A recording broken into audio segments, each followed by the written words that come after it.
The 20th century saw a transformation of our visual experiences comparable to the blossoming of the Renaissance in the 15th century. We saw many more things and we saw them differently, both because they were different and because events and artists accustomed us to look with different eyes. Much of this altered vision was due to technological change, especially the beginning of cinema, television, videos, digital cameras, and the rapidity with which all were made accessible to humanity everywhere. But these visual revolutions were compounded by artists with the expression of what was going on in their own minds. The interplay between the new technologies and the new individualism created an element of visual change. New experiences for our eyes were the product both of relentless impersonal forces marching humanity forward and of powerful creative individuals striving to wrest control of change in order to realize their personal ways of seeing things. Among this group, none were more successful than Pablo Picasso and Walt Disney. A comparison of the two is instructive. Both were outstanding creative individuals, first and foremost. Each embraced novelty with shattering enthusiasm, but there were essential differences. If Picasso created shocking novelties, he did so in a traditional old world manner, in an artist's studio, and in the familiar capital of art, Paris. Disney, on the other hand, was of the New World, a Midwesterner who eagerly embraced both America's entrepreneurial effervescence and the new technologies leaping ahead of popular taste. He went from the open spaces to Hollywood. Hollywood was not so much a place as a concept. When he was born, it didn't yet exist. During his lifetime, Hollywood became the global capital of the popular arts, thanks in part to his creativity. Disney made use of the new technologies throughout his creative life, just as Picasso exploited the old artistic disciplines of paint, pencil, modeling, and printing to produce the new. The influence of both Picasso and Disney continues in the 21st century, powerfully and persistently, raising a question: which man has been and is more potent? Okay, so that was an excerpt from the book that I'm going to talk to you about today, which is Creators, and is written by Paul Johnson. Okay, so what this book is a collection of essays on some of history's greatest creators, people like Mark Twain, Shakespeare, Christian Dior, Balenciaga, Victor Hugo, T.S. Eliot, Dickens. But what I want to focus on today is Paul's essay comparing Pablo Picasso and Walt Disney. And so just to give you a sneak peek, I'm working on what's going to wind up being an extremely comprehensive episode on Walt Disney. And this initial essay was just, initially I was like, oh, I'll just use it as part of the research. And I looked at how many highlights and notes that I made on the essay. I'm like, oh, it's the same amount of highlights and notes that I have for individual episodes. And I thought it was so interesting. I'm a huge fan of Paul. I'll have to look up the episode numbers. I don't have them in front of me, but I've read maybe five of Paul Johnson's books. He actually just passed away. He's a fantastic historian and writer. And I've probably done episodes. I did episodes on his Winston Churchill biography, his biography on Socrates, his biography on Mozart. He's got another great collection of essays called Heroes, where he wrote about Alexander the Great, Julius Caesar, George Washington, Abraham Lincoln. I did an episode on that. So just a huge fan of his writing and his ability to synthesize all these different historical figures. And so it shouldn't have been a surprise to me that I had a hard time not turning the page, reading this essay. And then, of course, I was just obsessed with taking notes and highlights. So I'm going to focus on his comparison. He's going to give overviews of both the life of Pablo Picasso and Walt Disney. Okay, so let's jump into Picasso.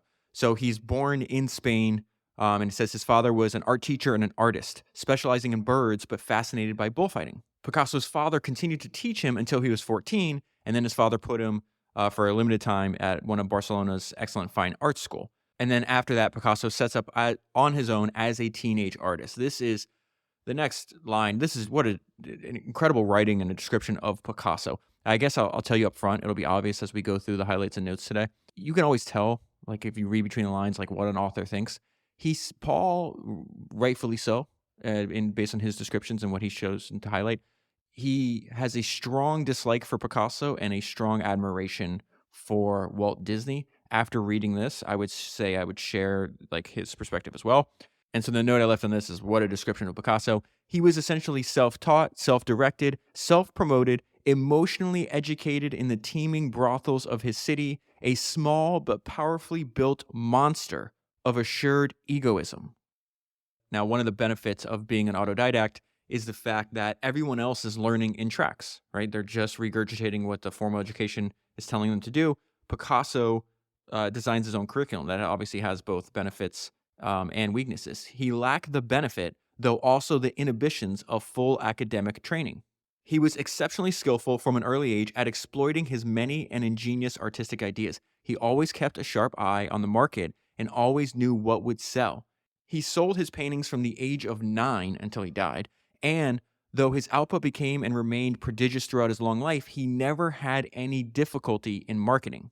When I got to that part, it reminded me of one of my favorite lines in that fantastic book, The Almanac of Naval Ravikant, where Naval says, this had a huge effect on me when I discovered it the first time, learn to sell, learn to build. If you can do both, you'll be unstoppable. David Ogilvy a few weeks ago expressed the same idea as Naval. He called it killers and poets, though. That if you can be both a killer and a poet, you get rich. And so then there's a few important events that happen in the early life of Pablo Picasso. One, he experiences intense competition. This is going to lead him to develop his own style and then go to where there's less competition. Picasso seems to have grasped quite early on that he would not get to the top in the field of conventional painting. In Barcelona, the competition was severe. And so at this point, Picasso is competing directly with what Paul Johnson calls perhaps the greatest of the modern Spanish painters, this guy named Casas. And so Picasso is about to learn a very valuable lesson. This is something that you and I see over and over again, and the fact that imitation precedes creation. We just start out imitating other people until we develop our own style. So he sees what Casas is doing. He's like, oh, I'll do that too. Casas' superb full-length charcoal portraits of people in Barcelona inspired Picasso at the age of 18 to do a similar series, which he exhibited in his first one-man show. There were 135 drawings and paintings in the show, but it was not a success. Indeed, it was a foolish move, one of the few in Picasso's career, for his portraits invited comparison with Casas and are manifestly inferior. And so Picasso is a deeply flawed individual, as we're going to get to in a minute, but he's definitely smart. And he realized, I need to avoid direct comparison. I need to avoid competition. And so it says in 1904, he effectively left Spain for good, chiefly to get away from life under Casas's shadow and from the endless disparaging comparisons with him. Picasso also saw that Paris, with its preoccupation with novelty and fashion, was the place where he could shine and rise to the top. And so there's a bunch of thoughts that came to mind when I got to this section. I was really trying to think about what was taking place at this point in Picasso's life and some ideas that we could actually take with us. So number one, differentiate yourself. Don't be the best, be the only. And then move to the physical location that will be best for your career. Most people underestimate how important this is, and they won't jump at that opportunity. And in some of the life stories that you and I go over, people are lucky enough to be born in the place that just happens to be best for what they're doing. Think of Enzo Ferrari. But in many, many cases, they realize, I'm in the wrong spot. I need to get to where where is the best physical location on the planet for the work I'm doing? And whatever that answer is, go there. And so this may be my favorite attribute, my favorite thing about Picasso.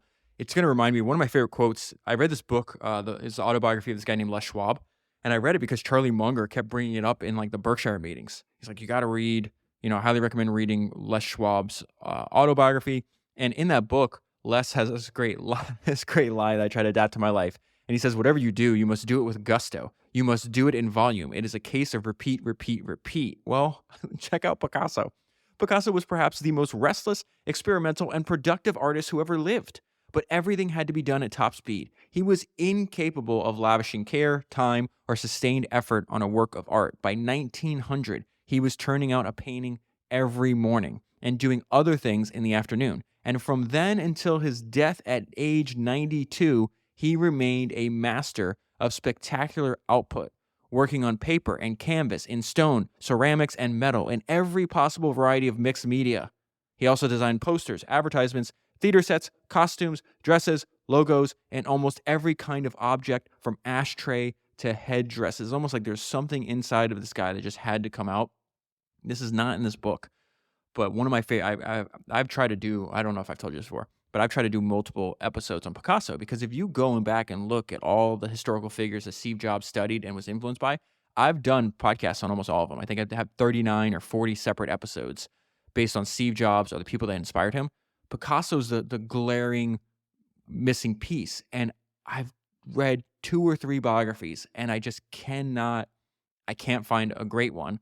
So I have a bunch of highlights, and in like past research on Picasso that I haven't included in any podcast. And so one of my favorite quotes about just the insane amount of output that Picasso had, I have saved. It says, Picasso lived for a total of 33,403 days. With 26,075 published works, that means that Picasso averaged one new piece of artwork every day of his life from age 20 until his death at age 91.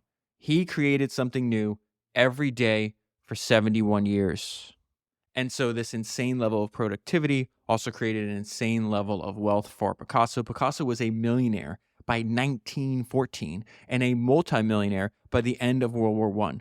And his wealth continued to grow so that by the time of his death, he was by far the richest artist who had ever lived. The extraordinary success Picasso enjoyed from quite early in his career and then in growing measure until his death is explained by a number of factors. And so some of those factors is the fact that this is a personal belief of mine that intelligence manifests in many different ways. So, it's not at all clear how literate Picasso actually was, that he said to him that writing a letter was more difficult and took more time and effort than him just doing a painting. And so his intelligence wasn't academic, it was creative. But if Picasso's brain was not academic, it was nonetheless powerful, reinforcing his ability to think visually with sharp clarity and cunning. This cunning was closely linked to an overwhelming personality and a peculiar sense of moral values. His ability to exploit both men and women, some of them highly intelligent and uneasily aware of what he was doing to them, was by far the most remarkable thing about him. So think about this. A word for what they're talking about is charisma. And so to define charisma, right, it is a compelling attractiveness or charm that it can inspire devotion in others. On episode 309, the one I just did on Arnold Schwarzenegger when he was young, right? They said, there's a line in the book that says he had a PhD in charisma. The reason that's a fascinating story to think about is because it was written by his girlfriend of 6 years, I think from like age 20 to 26 or 21 to 27, something like that. And there's so many times in that book where she's like, I don't want to do what I'm doing, but I'm so drawn that if you were in his presence, it was like some kind of magical force that he's just, you're going to immediately like him, you're going to be drawn to him, and you'll do whatever he wants you to do. And so both Picasso and Arnold use this. There's a lot of sex in both of these books. In this chapter or this section on Picasso, it's going to go into way more detail I'm going to read, but also in that book that Arnold's girlfriend wrote. So they use it both to attract like sexual partners and business partners. It works in both domains. And so listen to this line. It says his sexual appeal, meaning Picasso, was mesmeric. Let's define mesmeric: causing a person to become completely transfixed and unaware of anything else around them. That is the same description that Arnold's girlfriend gave about a young Arnold Schwarzenegger. It was undoubtedly one of his superpowers. He had gifts that the vast majority of human beings would give anything to possess, but apparently, innately, he lacked two things that ordinary people take for granted: the ability to distinguish between truth and falsehood, and the ability to distinguish between right and wrong. And so when I bring up the charisma of Arnold or Picasso, Steve Jobs, I mean, you're going to see this there's going to be like a huge positive correlation between, somebody that accomplished great things and their levels of charisma. What I'm really talking about is like, it's a source of power. There's this line on the book that I did on episode 305, the book Working by Robert Caro. And he says it's a book on power, essentially. Like his entire 50-year career has been trying to explain to you and I, to all of his readers, like what power is and how it actually works in the real world. And he says, there's a line in there that gives me chills. And he says, power doesn't always corrupt, but what power always does is reveal. It reveals the true character of the person in possession of that power. And what we see is a true revelation of Picasso. It's a very ugly human being. So it says, this lack was one source of his power. At the center of his universe, there was room only for Picasso. His needs, his interests, his ambitions, nobody else had to be considered. He boasted, I do not give, I take. To his harsh mind, kindness, generosity, and consideration for feelings were all weaknesses to be taken advantage of by master figures like himself. And so he is full of ego, of jealousy, of envy. His ingratitude was compounded by jealousy, especially of other painters, which may have sprung from insecurity about the merits of his own work and a feeling that it was all a con. He would periodically admit, I am nothing but a clown. And then it gets even worse. Picasso's attitude towards women was terrifying. He said that for him, women were divided into goddesses and doormats, and that his object was to turn the goddess into the doormat. He told one mistress, "Nobody leaves a man like me." He would steal a friend's wife. Oh my goodness. Oh, you ready for this? He would steal a friend's wife, then tell the man that he was honoring him by sleeping with her. He was overheard saying to himself over and over and over, "I am God. I am God." Apparently, Picasso was Kanye West before Kanye West. His distorted paintings of women are closely linked to the pleasure he got from hurting them. This is why what I meant. It's like I don't need to read anymore about this guy. His most beautiful and gifted mistress was beaten and left unconscious on the floor. He would create situations in which one mistress angrily confronted another in his presence, and then both rolled on the floor, biting and scratching and fighting each other. Picasso, having set up the fight, would calmly go on painting. And so the reason I keep giving all these details is because I think this is the main and most important part of this entire section, and the point of studying history is like we want a more accurate representation of the world that we live in and the humans that inhabit it, in my opinion. Maybe many people find it hard to accept that a great writer, painter, or musician can be evil, but the historical evidence shows again and again that evil and creative genius can exist side by side in the same person. That is terrifying. Let me read that again. I'm not done with this paragraph. Historical evidence shows again and again that evil and creative genius can exist side by side in the same person. It is rare indeed for the evil side of a creator to be so pervasive as it was in Picasso, who seems to have been without redeeming qualities of any kind. In my judgment, his monumental selfishness was inextricably linked to his achievement. That is the main and most important part of this entire section. He was all-powerful as an originator and aesthetic entrepreneur precisely because he was so passionately devoted to what he was doing to the exclusion of any other feeling whatever.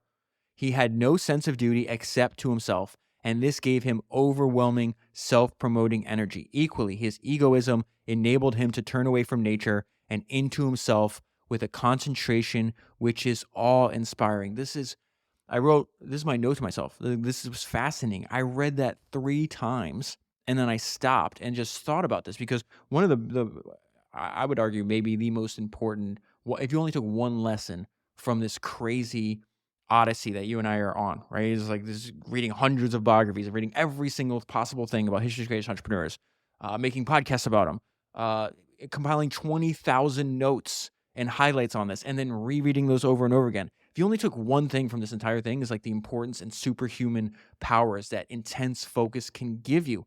But on the other side of that, taken to too far extreme, right, is this intense focus is inherently selfish.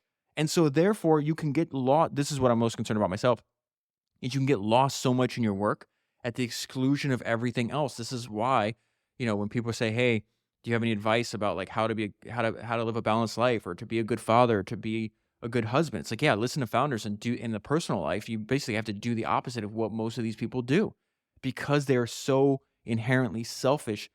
I'm not like passing judgment. I'm just like documenting what I see.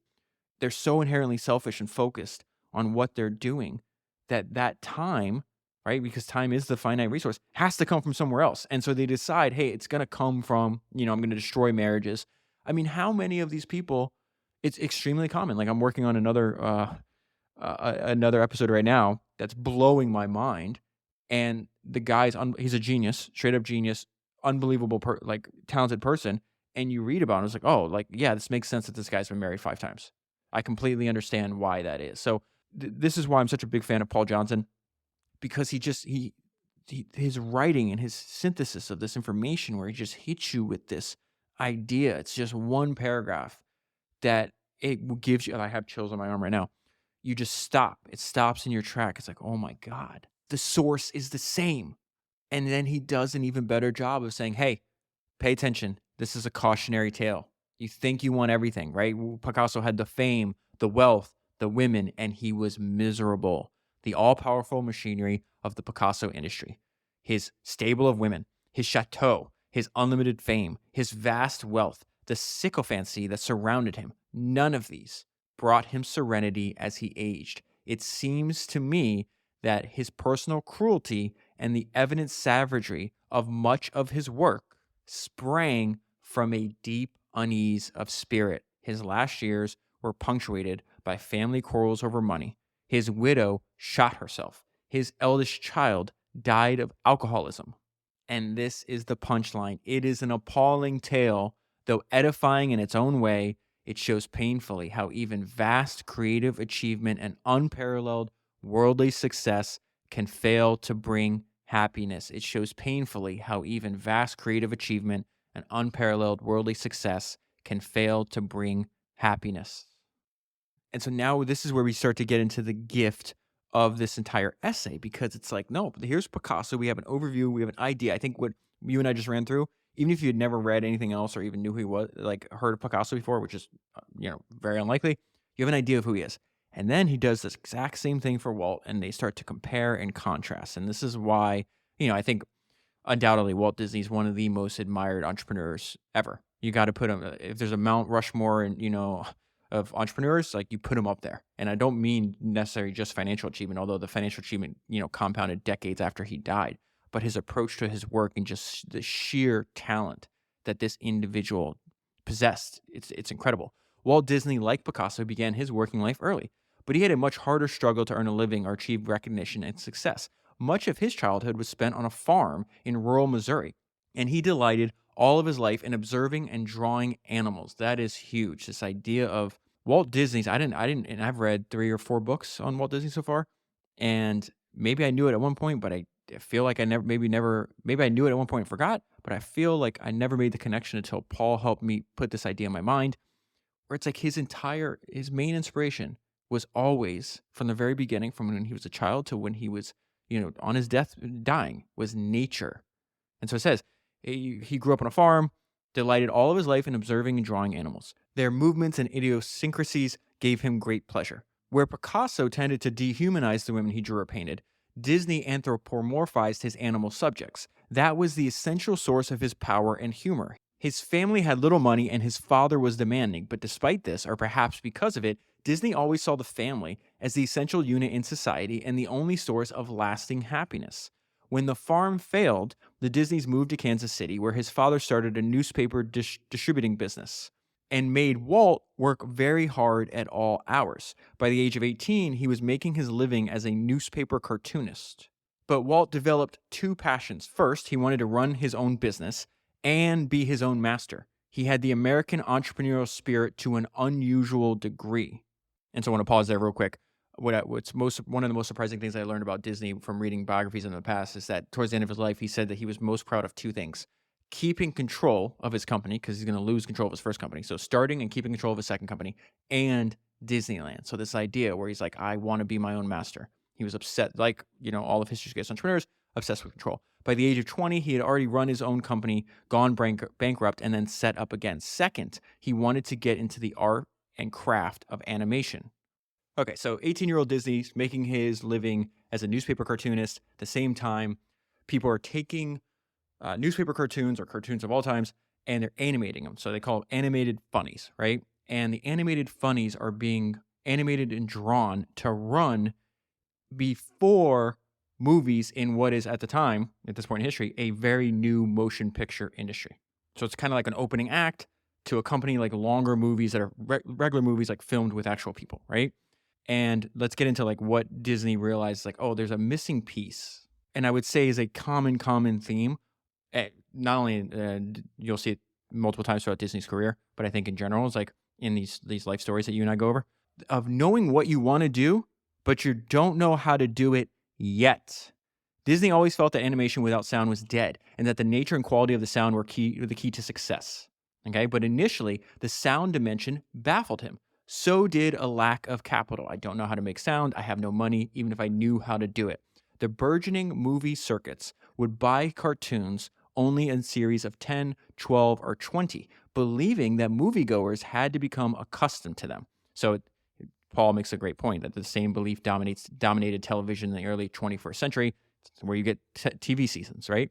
Disney lived from hand to mouth. $5 was a lot of money to him at this time, and he often had to borrow cash. But he was determined to keep abreast of what was a rapidly evolving technology, both in animation and in moving photography. At the beginning of the book, there was that line, all creative individuals build on the work of their predecessors. Okay, no one creates in a vacuum. We see that here. In 1917, this guy named Max Fleischer makes the first movie that combines moving photography of actors with animated cartoon characters. Disney sees that. So 6 years later, Disney uses this combination himself, and he makes this cartoon or this movie called Alice in Cartoonland. I guess movie's not the right. It's like a short. I think it's like 6 minutes long or 8 minutes long, something like that. So like a short film, I guess. So around the same time, Disney's original company, the Laugh-O-Gram Corporation, made short animation films, animation plus photography films, and they would also create advertising for brands using cartoon figures. And so that is the actual company that it's going to go bankrupt. So it goes bankrupt. From after the bankruptcy, all he has left was the camera and a print of Alice to use as a sample.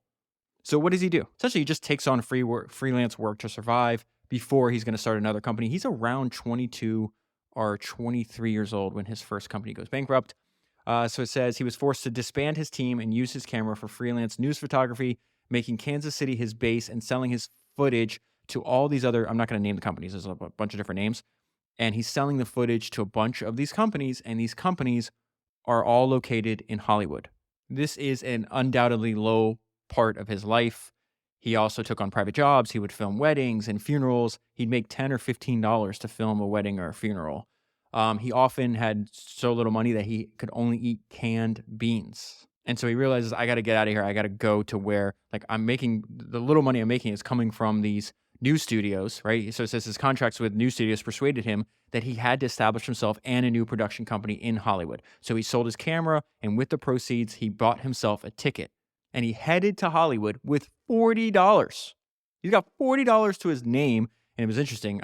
He traveled on the famous train California Limited in July 1923. If you think about all that happens after he moves to California, it shouldn't be called California Limited. It takes many years for this to happen. It should be called California Unlimited.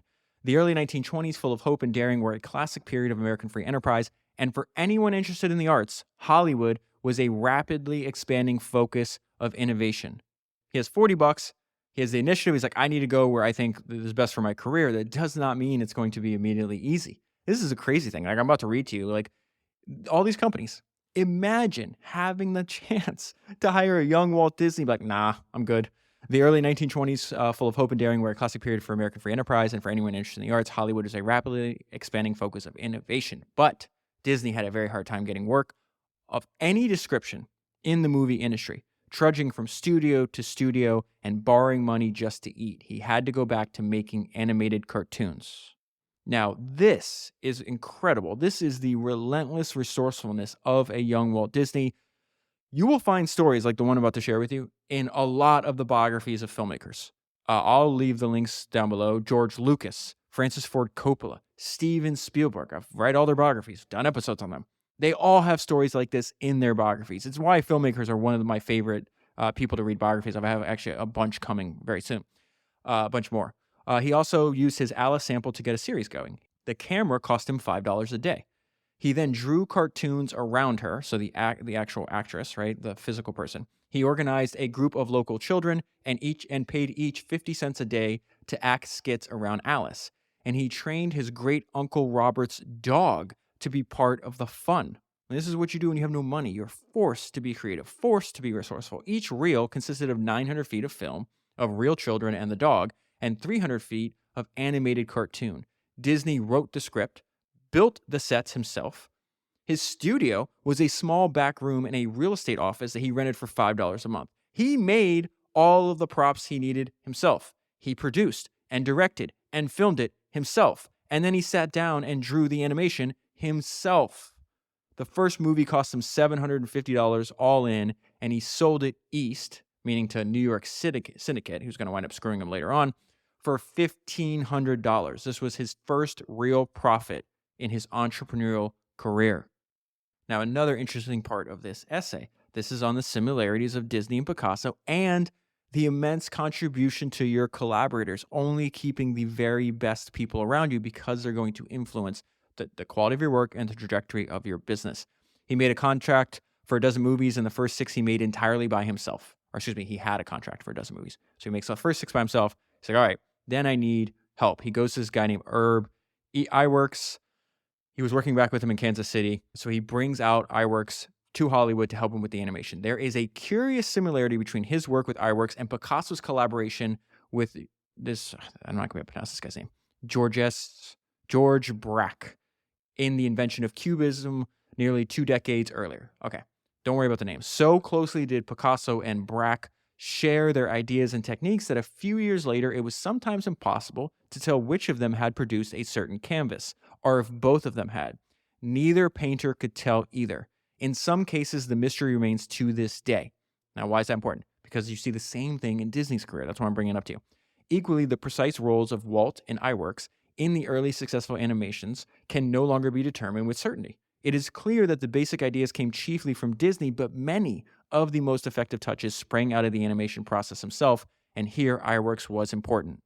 Now, here's another comparison to Picasso that I would have never drawn this connection. The same, I guess, trait of human nature, this like insatiable desire that humans have for novelty, actually is going to lead to the creation of the greatest thing that Walt, like the foundational character, Mickey Mouse, right? So it says it's impossible to exaggerate the need for a producer like Disney to respond quickly to changes in public taste and the public's need for novelty. Just as Picasso in Paris went from one phase to another to cater to the insatiable appetite for ideas of the art world, so Disney had to adapt and change his cartooning. The audiences were tiring of Alice, and they needed more characters. They wanted a new character. Disney invents a rabbit called Oswald. And Oswald was so successful that it invited competition. The problem is he doesn't have the resources to fight back with competition. All he can fight back with is creativity. He's got to innovate his way out of this problem. It's another way to think about what's happening here. Oswald was a success, but Disney found that once his shorts acquired a reputation, other studios, bigger and with more capital, would raid his staff and steal his animators by offering them more money. He could frustrate this process by inventing a new character. The result was a mouse. And so 30 years after where we are in the story, Disney would later say, I love this idea. He says, I only hope that we never lose sight of one thing, that it all started with a mouse. And it also started with a terrible name for the mouse. And so God bless Walt Disney's wife, right? Disney chose the name Mortimer Mouse, but his wife Lily objected.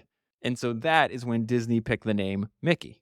And why would Walt Disney 30 years later say, hope we never forget that it all started with a mouse? Another comparison to Picasso. Picasso had, in fact, turned the bodies and faces of his women models into caricatures, cubist cartoon characters animated awfully enough by contempt and even hatred, right? He's like the evil version of Disney. But Disney produced a mouse animated by admiration and even by love. It is significant that Mickey Mouse, in the year of his greatest popularity, which is 1933, received over 800,000 fan letters, the largest ever recorded in show business at any time in any century. Think about that.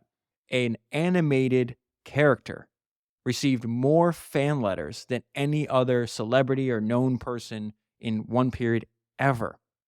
Therein lay Disney's genius. He could make people, especially children, love his creations.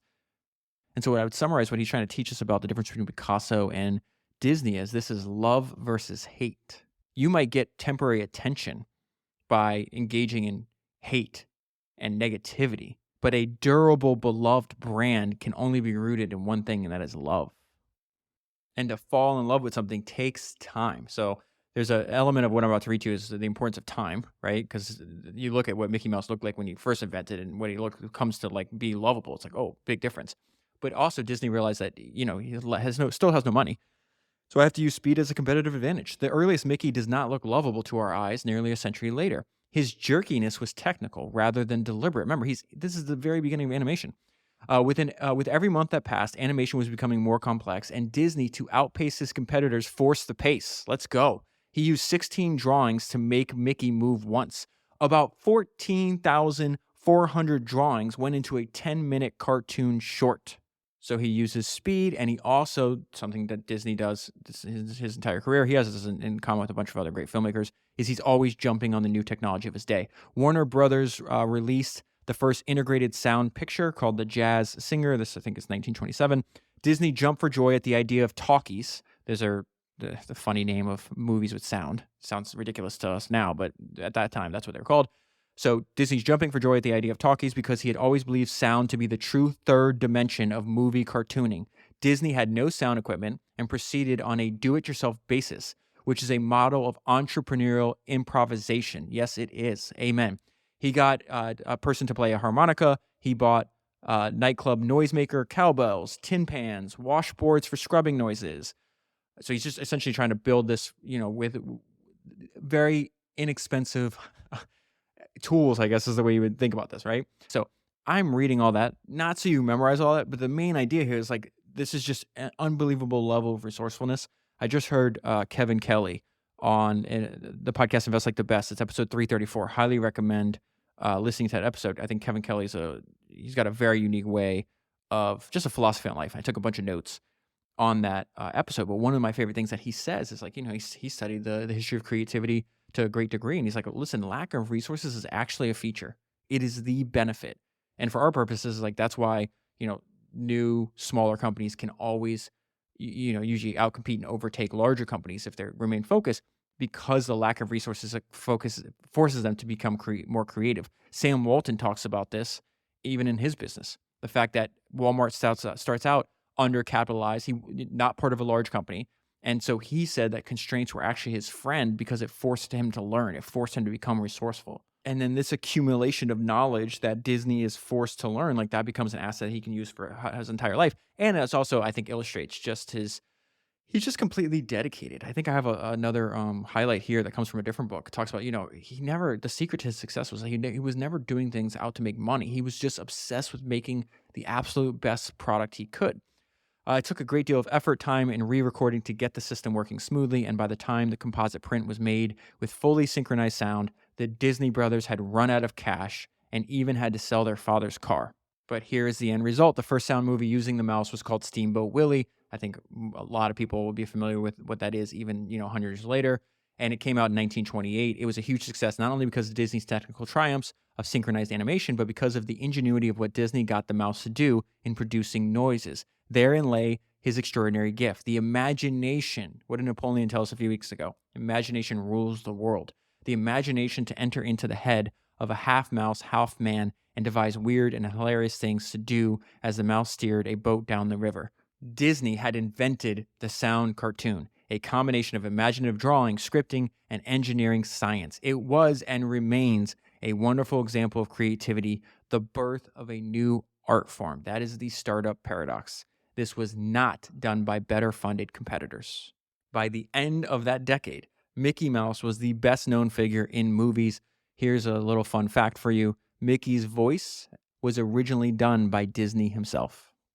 And so if you study the very early parts of Walt Disney's career, and as he starts out with not any money, not resources, he accumulates resources. The source of that inspiration remains the same.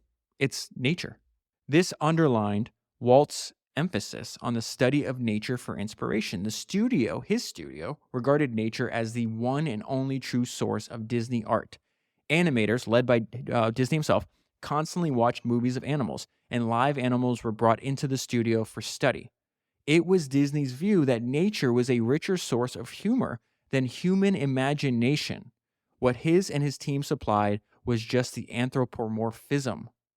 Back to the fact that Disney always embraced the latest technology, he regarded color as a godsend, almost as crucial as sound, because it enormously increased realism. He experimented widely with color systems before he adopted Technicolor and signed an exclusive contract with its manufacturer. He spent money freely and as fast as it came in. There's another line in one of the biographies I've read on Disney in the past where him and his brother, so, the creative aspect of the business, it comes from Walt's head, and the finance part of the business is his brother Roy, and they're having a fight about this. And he has a great line where he's like fighting with his brother over money, where he says something like, "I'm innovating. I'll tell you what it costs when I'm finished."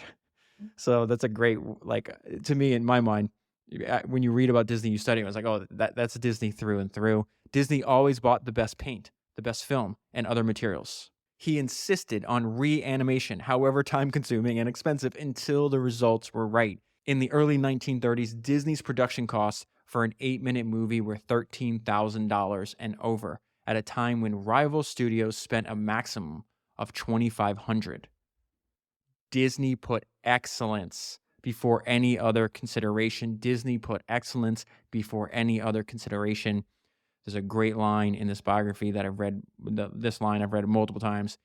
And here's the quote: "If you want to know the real secret of Walt's success, it's that he never tried to make money. He was always trying to make something that he could have fun with or be proud of. Incoming cash instantly went for investment in new technology and better artists. The 1930s was not totally unlike the big European studios of the 17th century. Disney hired the best art. History doesn't repeat, human nature does, right? He's just doing the same thing that was happening, 300 years, 400 years before him. Disney hired the best artists he could get and gave them tasks to the limits of their capacities. The studio was a highly creative, interactive place, tense and sometimes hysterical as new ideas were presented, debated, boosted, and discarded. There were arguments, and animators sometimes left after disputes. Disney and his studio, by trial and error and industry and skill, acquired the art of animating figures, making them seem as real as humans on the stage, in essentially the same way as the Florentine painters learned to reproduce people in fresco or on walls. What took the early Renaissance painters this is like the most Paul Johnson paragraph ever. What took the early Renaissance painters 2 centuries, the Disney studio did in a decade. But then Disney's animators had the whole tradition of Western art on which to build, just as the countless animators of today are inspired by Disney's work in the 1930s. And so then we get to the point where the technology finally catches up and he's able to invent yet another new art form. This is the note. Let me read it, and then I'll read the note that I left to myself to apply to my own work.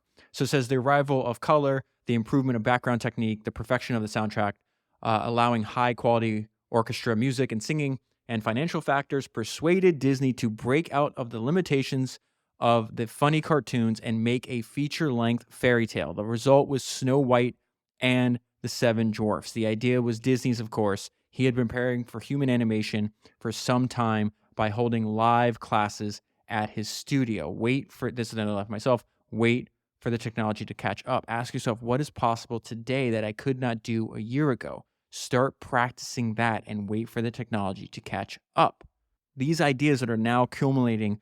Snow White comes out in I think he starts working on 1934, comes out in 1938. He had been thinking about some of these ideas for over 18 years up until that point. He just, again, I know what I want to do, can't figure out how to do it yet.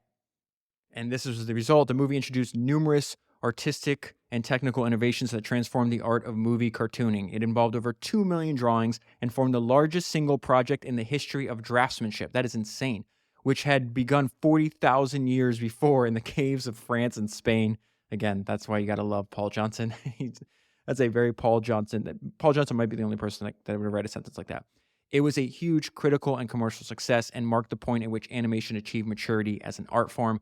It was the most financially successful thing I think he'd ever done by a long shot up until that point. But the crazy thing is, I have another. I went through my Readwise and was searching for. I know Steve talked about Walt quite a bit, and so I've been thinking about that, and I'm also compiling it for the research of this other Walt Disney episode I told you I'm working on. That thing might not be ready for another month or two. I have to figure it out, but I've just been seeping myself on this little by little.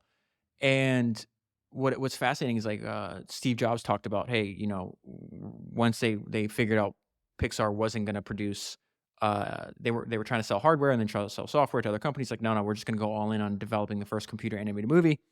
So Steve does this intense research into the industry, how lucrative is animation. Couldn't find anything because he says you can't go to the library and check out a book called The Business Model of Animation because there's only one company that's ever done it well, which is Disney, and they don't want anybody else to know how lucrative it was. And so he's discovering as he's researching this how lucrative it is. And he's like, this is insane because, again, this is, you hold on as long as possible because you have no idea what new technology will be invented in the future that unlocks value in the business that you're creating. So at the time that he's doing this research, people are buying a ton of VHS tapes and DVDs. And he's like, wait a minute. Jobs says good storytelling can last for decades.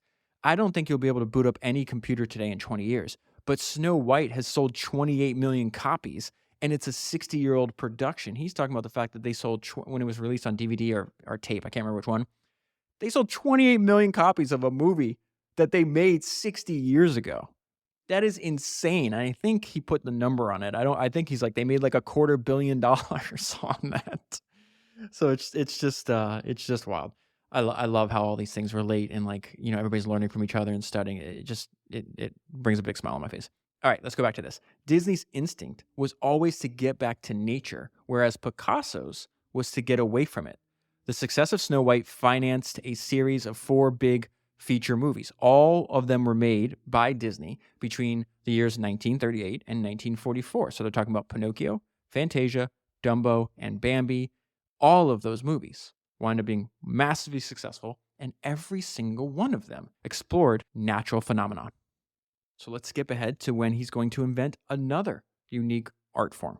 During World War II, Disney had brooded on the possibility of creating these worlds, meaning his animated worlds, not in the studio, but in real life.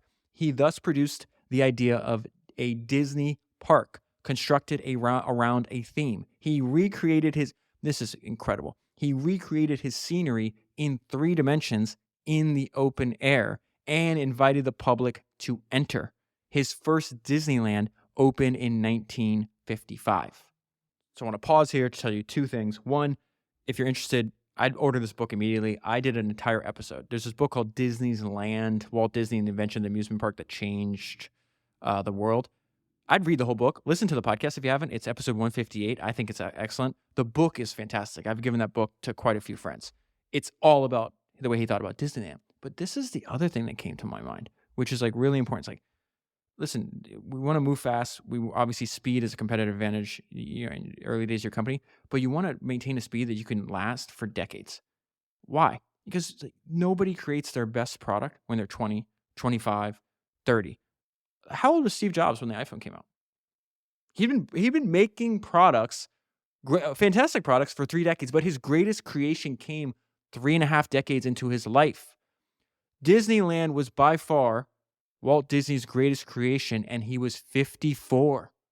Disney was 54 when he made his greatest creation. If he had lived, he winds up dying, I think, at 66 from lung cancer. He smoked constantly, smoked cigarettes all the time. If he had lived, he'd been 71 when Disney World opened, which was like he's like, oh, I proved my proof of concept was Disneyland, and he took it to like much greater scale and grandiosity. In Disney World, he would have been 71. I love thinking about that. Like, go and study somebody's career. When did they do their best work? Think about if, as an entrepreneur and a creator and an innovator, the stuff that is in the 54-year-old brain of Walt Disney compared to like the 25-year-old brain. Knowledge compounds just like everything else. And just imagine if you could get inside that brain and that experience. I experienced this to some degree when I got to sit down and have a 2-hour-long lunch with Sam Zell. He's 81 years old at the time. I didn't know, but it happened a few months, unfortunately, before he passed away. And just the way his brain was working and the stuff that was in it and the business knowledge that came out of it effortlessly. The guy had been seeing deals and thinking about entrepreneurship for 6 decades. Like me sitting across from him is like, we're a different species. It's incredible to think about the compounded business knowledge that was in his brain. Luckily enough, he tried to document as much as he could in his autobiography, in speeches, to some degree, to the podcast. That's why I don't know if I said this publicly, but I was supposed to have dinner with him. I was supposed to have dinner with him. I had lunch with him, and then like 2 months later, I was supposed to have dinner with him because he literally wanted to give me more content to make an episode about what he learned so I could share it with you. Because he was like adamant about sharing everything he learned with future generations of entrepreneurs. Unfortunately, he wound up getting sick, and then a few weeks later passed away. So just this idea, it's like, man, like that is such a fascinating idea. It's the amount of compounded experience and knowledge that was in like a 54-year-old Disney. I don't know. I just got to this part and it really like struck and like had to sit here for a while and really think about what, like it just resonated with me. So when that happens, I obviously share it with you and hopefully like you find it valuable. Okay. This revealed, again, going back to Disneyland, you see the theme reappears. What is his main talent? It revealed again Disney's creative genius for satisfying the human demand for popular art as entertainment. And then they make the point. It's not just important because it's serving customers, making somebody else's life better, right? At the time that he lived. It's what that influences all the generations and all the entrepreneurs and creators that come and innovators that come after that. Clearly, the influence of Disney on the presentation of visual images in the 20th century and beyond was immense, almost past computation. Disney himself trained over 1,000 artists, almost as many as the most successful art school in history. Disney was an entrepreneur and a highly successful one, the founder of a business which in his own day employed thousands of people and which in the first decade of the 21st century survives and flourishes. Disney pursued his own individual way until his death. Picasso, on the other hand, set his faith against nature and burrowed within himself. Paul's about to answer his own question that he started this. Who had a greater impact? Disney worked within nature, stylizing it, anthropomorphizing it, and surrealizing it, and ultimately reinforcing it. That is why Disney's ideas will continue to shine through, while the ideas of Picasso, powerful though they were for much of the 20th century, will gradually fade. In the end, nature is the strongest force of all. And that is where I'll leave it. I mean, I'm a huge fan of Paul Johnson's writing in general. I'd buy this book just this essay alone. The good thing about the book, I think there's 14 different essays in the book. You don't have to read it chronologically. He will reference past like ideas from like, essay 2 into like essay 14 or whatever. But you really could just pick it up and be like, okay, I just want to learn about Shakespeare right now. Let me read about that. Or I want to learn about, Dior, the chapter on Dior and Balenciaga or whatever you're interested in. I think Paul Johnson's work speaks for itself. It's worth, the investment of buying the book. If you buy the book using the link, and I'll include all his other books too, because I think, he writes these fantastic, like 180, 200-page biographies. Anyways, I'll leave all those links down below too. If you buy this book or any of the other books, you'll be supporting the podcast at the same time. And one more thing, make sure you're already on my personal email list. I send out an email of the top 10 highlights that I do from every book. And so I will leave a link down below. It shows like a sample of what it looks like. And then you just enter in your email and you'll get every book that I do from there on in. So that is 310 books down, 1,000 to go. And I'll talk to you again soon.